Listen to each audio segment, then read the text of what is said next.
So if you don't know me, my name is Jenna Abgar, and I have a task to do. I need to create a new image to describe the process that we're building out. So in doing so, I was gonna draw it up here on the whiteboard, but I thought I would walk through it because if I talk through it, I'm going to do it better and find some of the problems, but also to kind of explain it. So most of you are familiar, if you've watched anything have I done, with kind of like the digital marketer process, where they have the customer journey. You know, it's got little 8 sections. Actually, the back of this board has it printed out in vinyl because I build it out so much. But what there's some incongruency on is, what does that actually look like or mean for your funnel, for the actual sales process that you're using. So a lot of people have, there's a lot of complexity in filling that out and get stuck, but I'd like to try to create a graphic. So I'm gonna kind of like turn the funnel diagrams that we build into kind of like pull it back over to that customer value journey, and just kind of like walk you through some of the different parts. So we are talking about customer value optimization. And that just kind of means, how do we make the most money with the content we have, with the resources that we have? How do you 2x your business? How do you, if you're gonna go full Grant Cardone, how do you 10x your business, right? If you've ever heard of like 10x time. So we want to optimize all the different aspects of our business, the things that we are doing to work towards our business.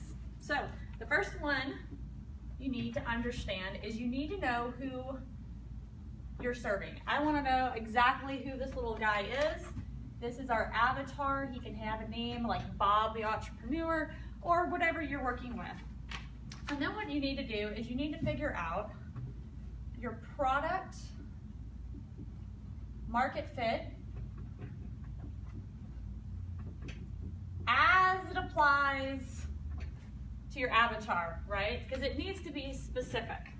I'm hoping I'm not going to run out of space here. So we're going to take the concepts that we built here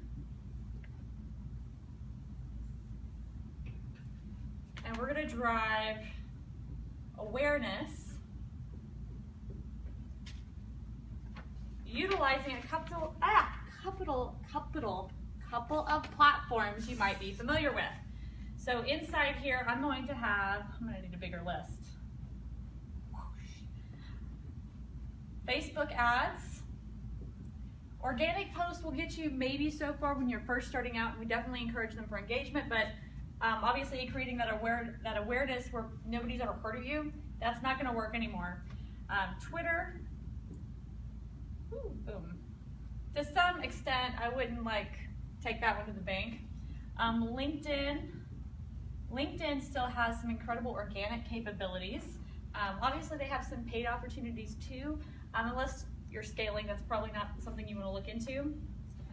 SEO, search on Google, that still has some love, although it is a longer, long-term game. And to some extent, that includes blogging these days. And if you don't understand that, we recently did a video that explained SEO in the 2018 range. Let's see. Okay. This is printed out terribly, but I wanted to make sure I didn't forget anything about email marketing,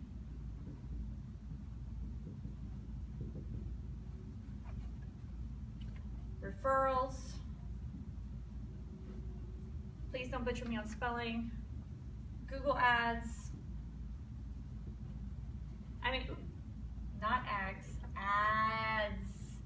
We could also add, things like,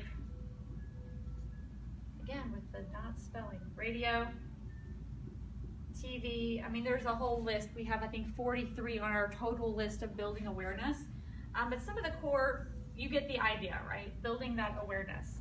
From there, now we could, and I don't want to skip this part, there's also a section of engagement, but for more of the critical sales process, I'm going to kind of cut right into that one. Now, let's see if I can go here. And we're going to offer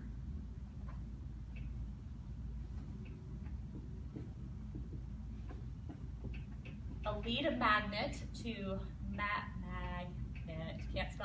a lead magnet so that our customers are magnetized to us, our leads are magnetized to us. So, let's see. If they say yes, little plus sign, it's hard to tell there. We're going to offer them an entry point offer.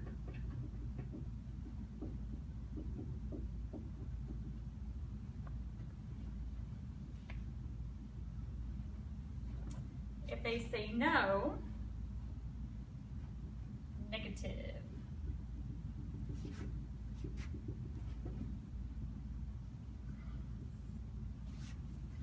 We're going to add them to a little box to re-engage. So this could mean a lot of different things. We could make them other offers. We could make them the same offer, but in a different direction. Some of the ways we could do that: email marketing, social posting,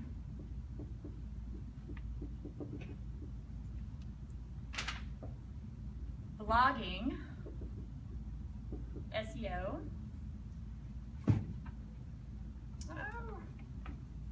retargeting ads are going to be a great one, especially with Facebook. They do custom audiences wonderfully. I already got social media and custom audiences. I've got that. Well, I'll put that, custom audiences. That's a whole conversation in of itself, especially as it applies to sales. So, back over here with our entry point offer. That's going to be something lower, not quite your core offer. It's like, this is over here is like asking for a girl's phone number, and over here we're just asking for a date, right? We're not offering the whole enchilada or proposing marriage. If they say yes here, then we're going to take them to our core product.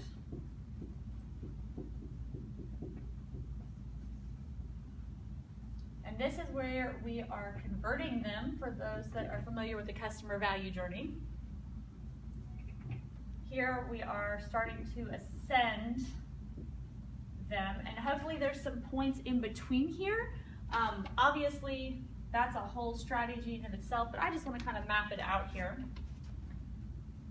If they say yes to the core product, the idea is to offer them what's called a profit maximizer.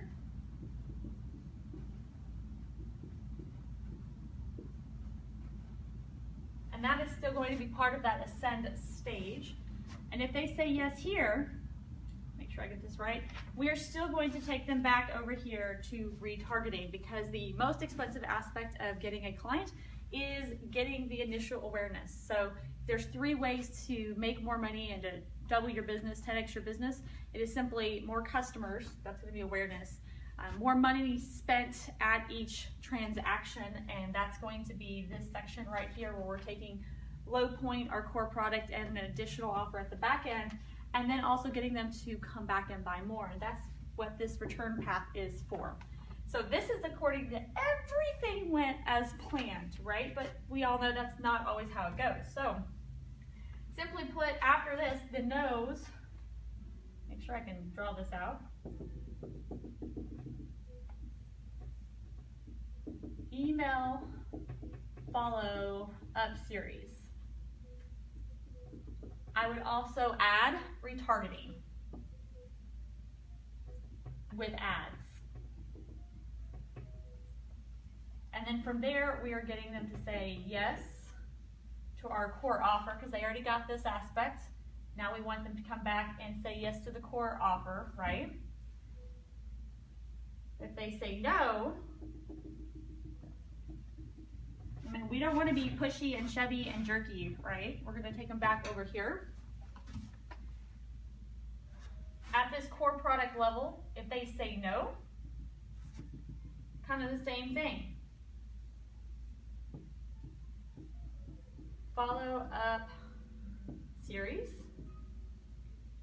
with retargeting. The nice part is the retargeting and the advertising budget here is really low. If they say no here, same as before, take them back over here.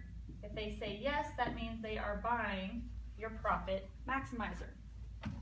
If they don't buy your profit maximizer, I think this is kind of getting repetitive, take them over here, follow-up series, retargeting. If they say no, take them down here, and again, go back to the re-engaging them, offer themselves something else or do it a different way.